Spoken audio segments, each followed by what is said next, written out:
Donald Trump has once again insisted that Narendra Modi told him Delhi would stop purchasing Russian oil. Watch.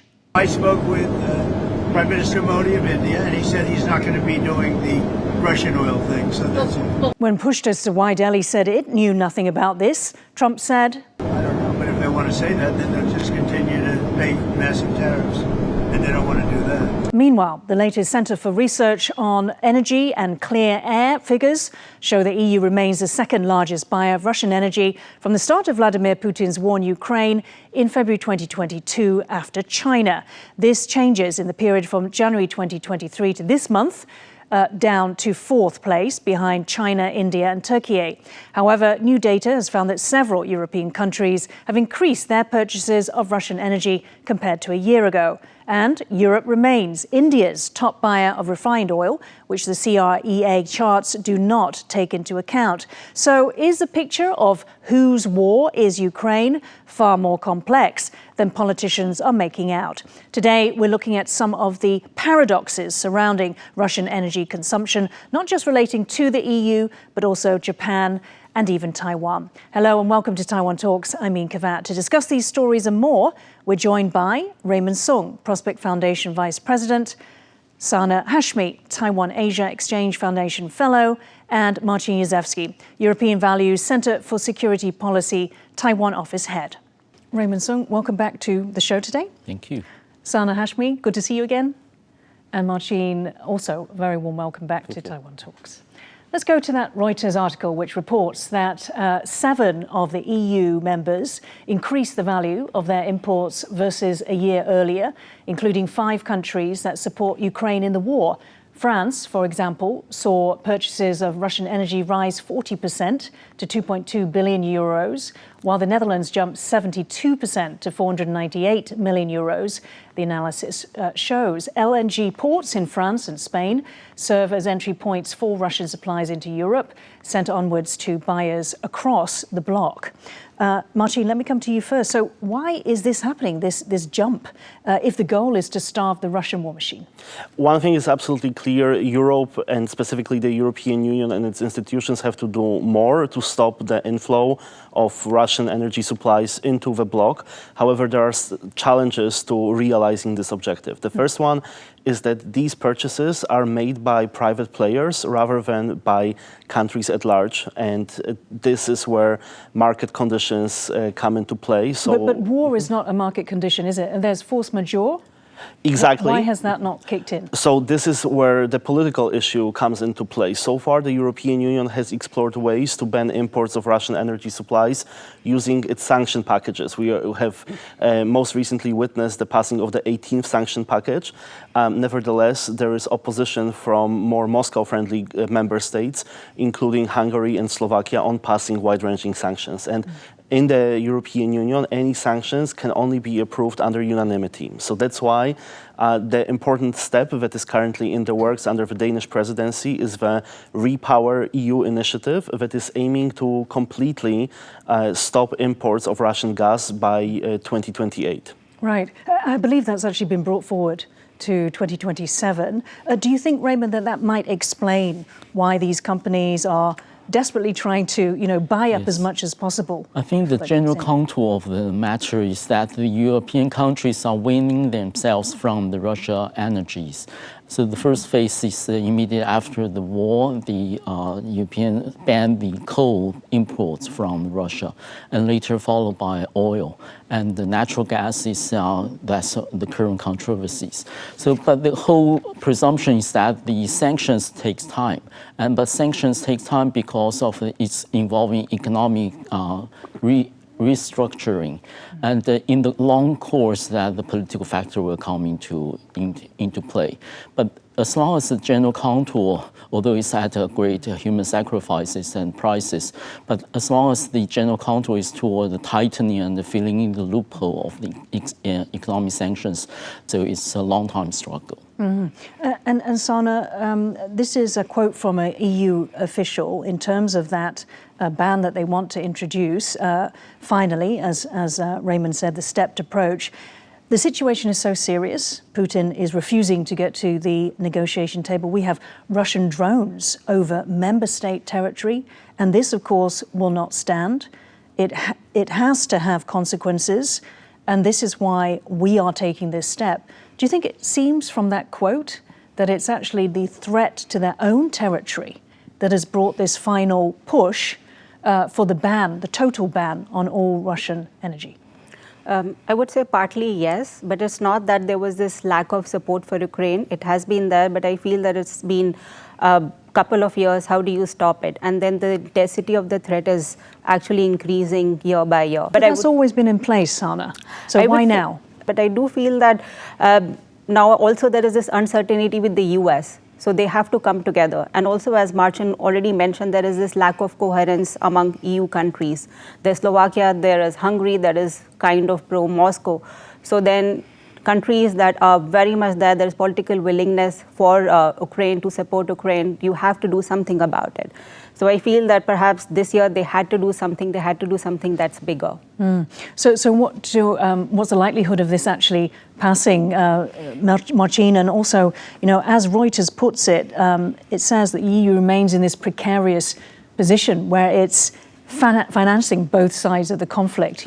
Ukraine through military humanitarian aid, and then Russia through the gas and oil payments. Indeed, but the reason why the European Union is now thinking of using legislation and regulations rather than sanction packages is precisely because it's a way to circumvent opposition from individual member states like the aforementioned Hungary and Slovakia. So for Repower EU to pass, what is needed is a qualified majority of member states, meaning a proportion of member states that represent a particular proportion of residents of the Union at large. So there is definitely the possibility of this measure coming into place, and nevertheless, the rise of Eurosceptic sentiments.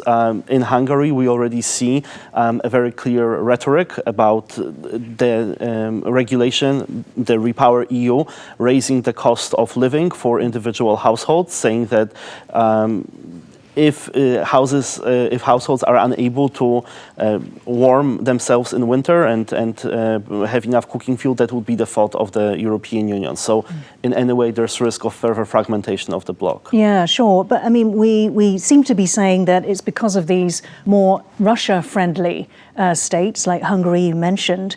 But we talked about how France and Spain, these are LNG ports where they send them across the EU, not just to those states, to Germany, for example. So it's not just those states that are benefiting from the Russian LNG.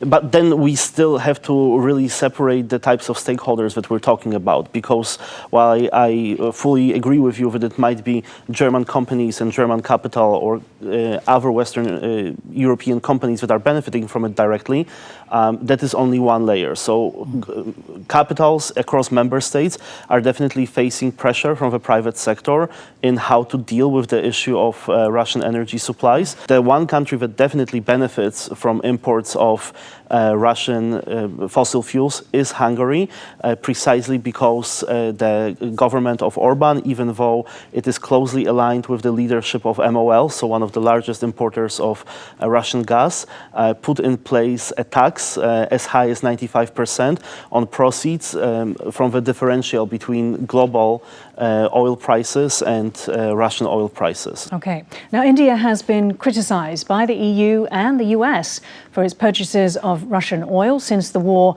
in Ukraine. However, under the Biden administration, Delhi was encouraged to buy Russian oil. Former US Treasury Secretary Janet Yellen said exclusively to Reuters in November 2022 the then proposed price cap would give India, China and others leverage to push down prices further. She said Russian oil is, quote, going to be selling at bargain prices, and we're happy to have India and get that bargain, or Africa or China.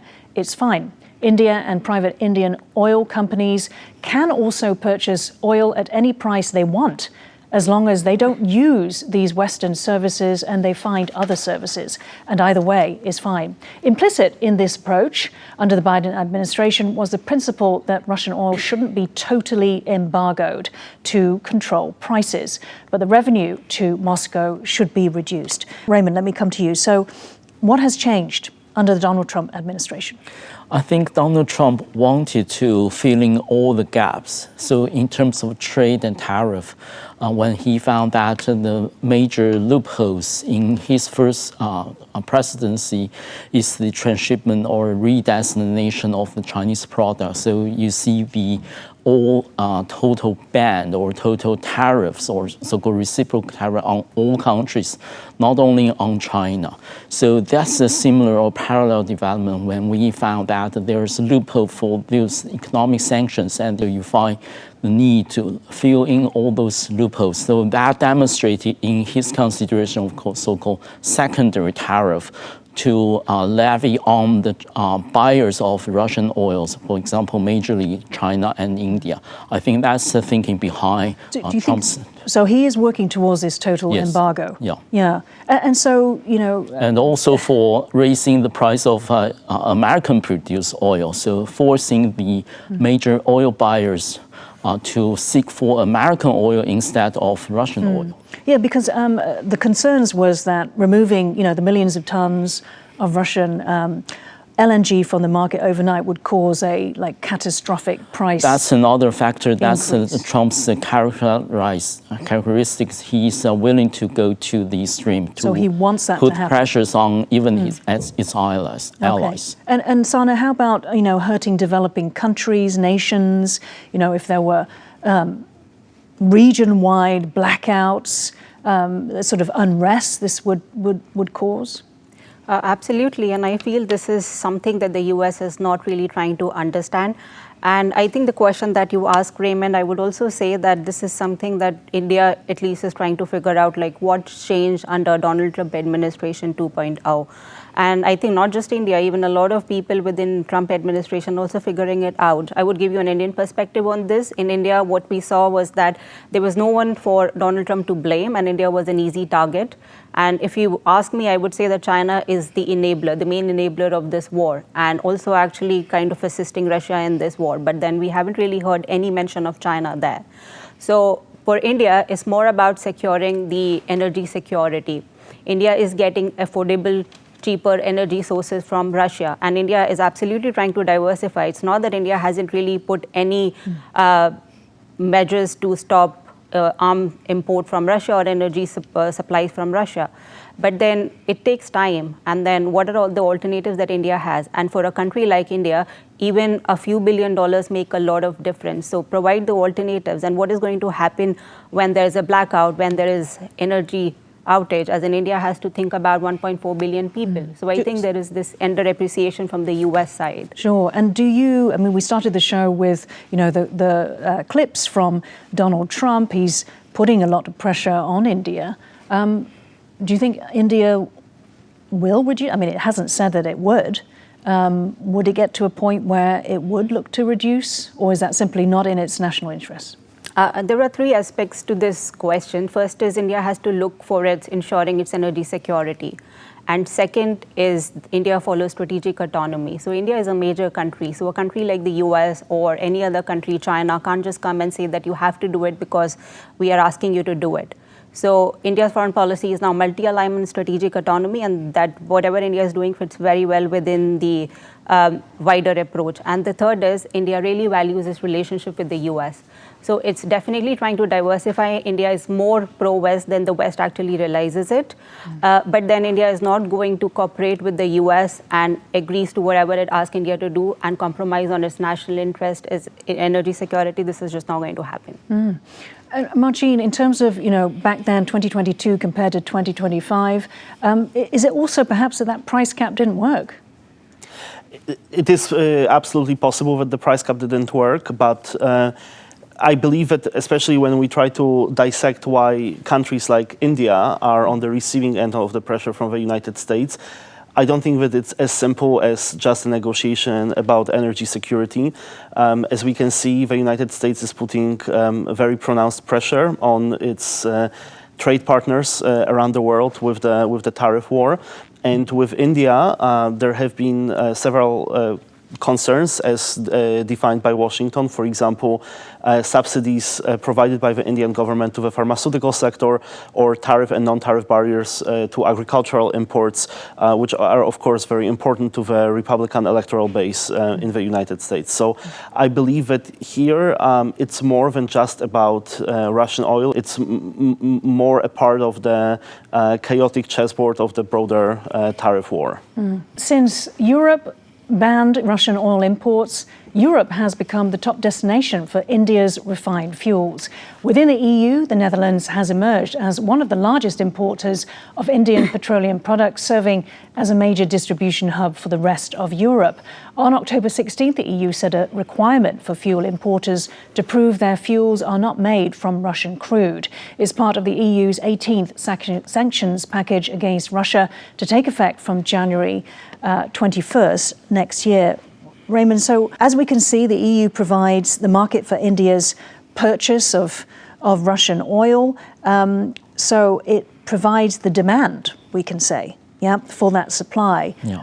Why has the EU in its approaches primarily focused on the supply side? So it's banned the supply of Russian energy into the EU, but not really try to deal with this demand side. That shows the complexities of global supply chain, I will argue. That, of course, the first layer of the sanctions applies to the direct products, which means energies from Russia. But how about products containing elements of Russian energies? That's the secondary products, and it takes further specification of the second layers of products. It's an indirect export or production. So it shows the complexity of the global supply chain. If anything that can come to the petrochemical products made out of Russian oils originated from India or from other states, then that will be a target for further sanctions. Sana, what do you make of this issue that we're talking about, demand versus supply? I mean, if there's no demand, then supply would be in trouble. So why not tackle it from both ends? I mean, Raymond obviously said it's more difficult. Perhaps it's more difficult to see that this originally came from Russian crude. But if you're saying that India is the one that's buying the crude and processing it, then you would seem to know that the products from India are the products from the crude from Russia. No, I would be very straightforward and brief. Then there will be global energy crisis, and Europe will be the most impacted by then, especially as winters are approaching. But then I also feel that this is what we have been seeing for the past 4 years, that they have been purchasing the refined oil from India. So I feel there is this double standards hypocrisy. Then when it comes to blaming India, you can blame the Indian government and administration, but when it comes to getting the Russian oil indirectly, the European countries are also aiding the Russian economy. So you just have to take intense steps. You just have to go hard on Russia if you're really serious about political willingness to stop the war. Marcin, your thoughts on that? I believe that the European Union has taken some steps to influence the demand side as well. So there has been a three-pronged strategy in place. Firstly, it consists of intensification of deployment of renewables as an alternative source of energy that would also overall decrease reliance of the bloc on fossil fuels imported from Russia or elsewhere. Additionally, trying to resolve bottlenecks in construction of new energy infrastructure facilities, and also pushing for energy efficiency measures in consumption, both at residential and manufacturing levels. They're kind of periphery and very secondary, though, aren't they? Absolutely, and I think that to some extent it points to the weaknesses that are exploited by autocracies of institutional arrangements within the EU. We spoke to some extent about the difficulties in attaining unanimity to pass sanction packages, and I think that it only goes to show that it took 18 packages to get to where we are right now. Yeah. And this latest one, as we talked about, the requirement for fuel importers to say that the products didn't come from Russian oil, though it seems to be a little bit late after 4 years. But do you think that, that there is a sense that it's this overwhelming desire that the EU has, and countries all around the world, we're going to get to Taiwan, of course, in the next question, just simply for cheap energy? And this overrides everything. Absolutely. Specifically within the European context, we are now talking about the guns versus butter debate. So trying to satisfy the need for rearmament and more expenditure on hard security after Europe benefited from at least 3 decades of peace dividend, but simultaneously avoiding public disenchantment over significant reductions in austerity in welfare programs. And energy costs have a very direct relation to overall welfare of the citizenry. So that's where the root of this hypocrisy can be exposed. That indeed, while resources are allocated to, for example, defense industrial upgrading, the temptation to seek cheaper energy sources, even if they come from the bloody regime that the defense industrial policy is informed by, that's just too sweet of a temptation sometimes. Okay. The Trump administration is also pressuring Japan to stop importing Russian energy. Let's go back to that CREA chart showing that while outside the top 10, Japan ranks 13th in the period from 2023 onward, with Taiwan above it in 12th position. Though South Korea is placed at 7th in the table, representing purchases of 50% more than Japan and Taiwan.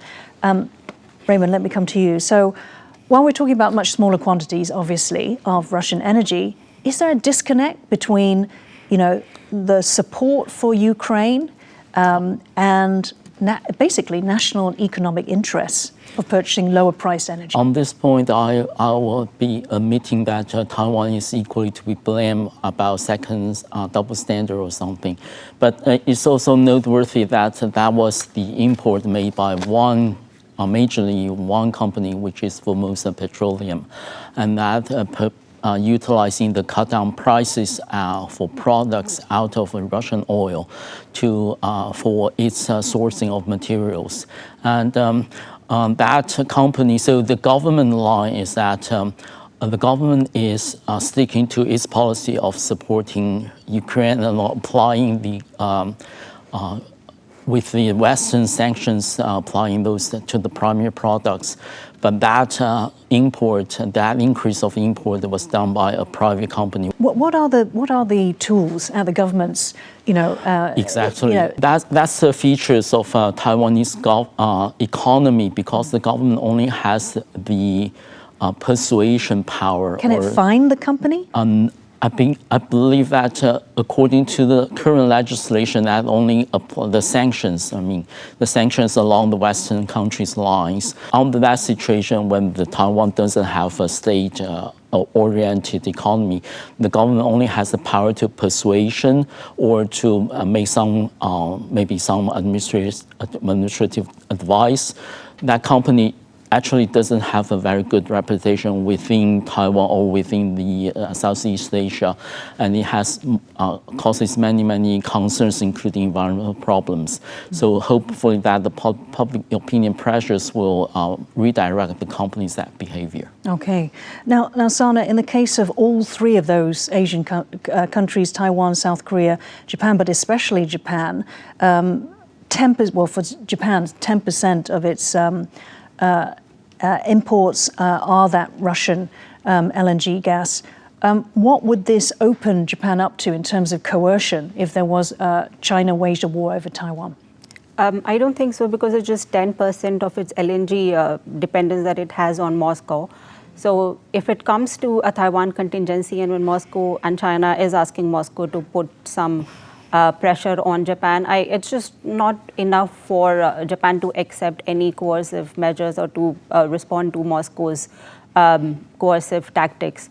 So why doesn't Japan just switch then, if it's so easy? Why doesn't it switch now, its supplier, get rid of Russia Russian LNG? It's absolutely trying. It's looking at Saudi Arabia, it's looking at Australia, but as in it's easier said than done. But in fact, I would say that in a Taiwan contingency, that won't be a problem.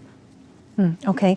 Martin, should China wage war over Taiwan, could we see, we've just been talking about the paradoxes and the hypocrisies in the Ukraine war. Would there be something similar then when we talk about fueling possibly China's war machine over Taiwan? Perhaps we don't look at China as a major source of fossil fuels or energy but it could supplies. Be something else. But there definitely is something else, and I'm thinking specifically about critical raw materials. Right now, access to critical raw materials, at least from the European perspective, is one of the biggest challenges to the EU's efforts to establish its own strategic autonomy. The passing of the Critical Raw Materials Act in 2023 has already put in place a momentum for the EU to seek partnerships with like-minded partners around the world. Australia is a notable example for procurement of rare earths and critical raw materials from places other than China. We're going to have to wrap it up there. Thank you so much, Raymond Song, Sana Hashmi, and Martin Jezewski for joining Taiwan Talks. If you liked our show, please search for us on YouTube, give us a thumbs up and hit subscribe to our channel. Thank you for watching the show today. Stay safe and see you next time.